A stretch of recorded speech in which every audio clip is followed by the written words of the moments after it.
Bahwasanya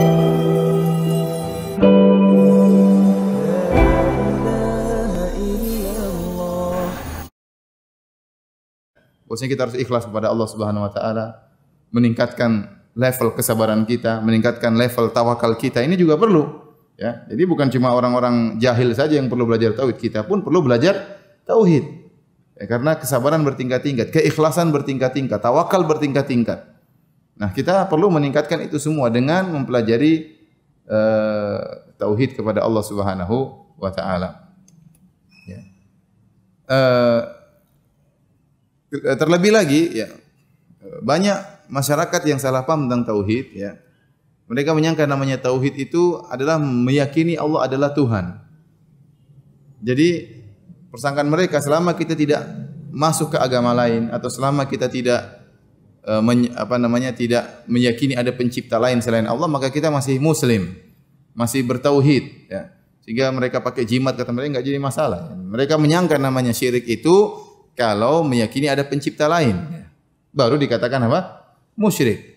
Selama kita meyakini mau minta kepada mayat enggak jadi masalah, selama kita tahu bahwasanya pencipta adalah hanya Allah semata. Minta kepada mayat hanyalah sebab, pakai jimat hanyalah sebab, pergi ke dukun. Sehingga banyak orang tidak tahu kalau mereka terjerumus dalam kesyirikan. Karena yang mereka pelajari, yang mereka sangka, dan saya pun dulu menyangka demikian. Namanya syirik itu kalau meyakini ada Tuhan yang lain, itu baru apa? Syirik. Antum dulu begitu enggak? Ya kan dulu kita, saya ingat saya waktu saya SD, SMP, itu yang saya yakini. Namanya syirik itu kalau kita meyakini ada Tuhan pencipta yang lain. Dan ini diyakini oleh banyak masyarakat yang seperti ini, sehingga mereka melakukan praktek perdukunan, pergi ke dukun, pakai jimat, percaya macam-macam, jampi-jampi, jimat-jimat, mereka merasa tidak melakukan kesyirikan. Ini menunjukkan semakin penting bagi kita untuk mempelajari tauhid. Kenapa? Karena mafhumut tauhid, definisi tauhid itu sudah salah tersebar di masyarakat. Perlu perbaikan, perlu kita jelaskan apa maksud dari definisi tauhid yang benar. Dan lebih membuat kita semakin penting untuk belajar tauhid karena banyak aktivis-aktivis dakwah yang meninggalkan pembahasan masalah ini. Ya, mereka meninggalkan pembahasan tentang masalah tauhid. Dan saya tidak mengenal ada aktivis dakwah kelompok yang benar-benar perhatian terhadap tauhid, membicarakan tauhid dan model-model kesyirikan tanpa basa-basi dengan jelas dan gamblang kecuali seperti Ahlus Sunnah wal Jamaah. Berikut ini kesimpulan yang kita ambil dari pemaparan guru kita.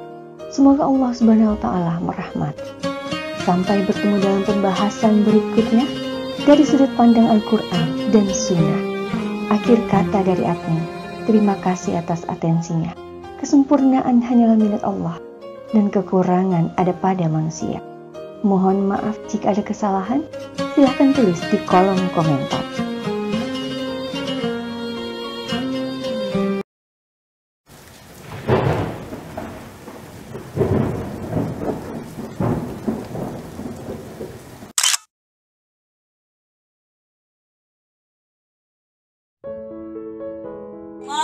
Wabarakatuh. Waalaikumsalam warahmatullahi wabarakatuh.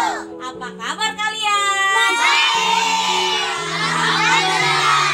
Luar biasa. Allahu Akbar. Terima kasih.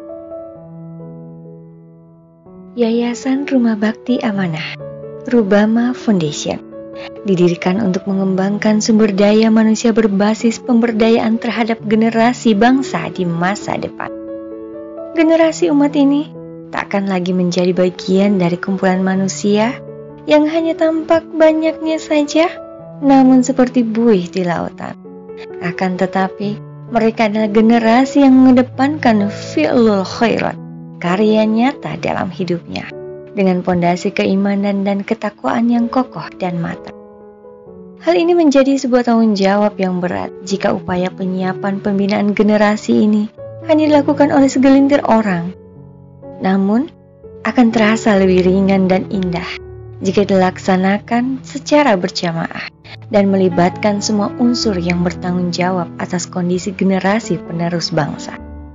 Baik dari pihak masyarakat yang memiliki kepedulian pada pembinaannya, lembaga pemerintahan, serta semua unsur pendidik dan lembaga yang bekerja sama dan mengutamakan ketauhidan di dalamnya.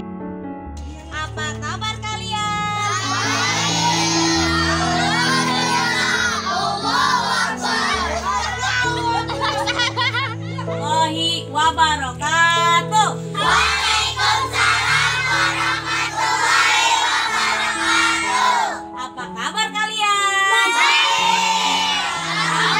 Yayasan Rumah Bakti Amanah mengajak kepada segenap masyarakat untuk bergandengan tangan dalam mewujudkan cita-cita mereka.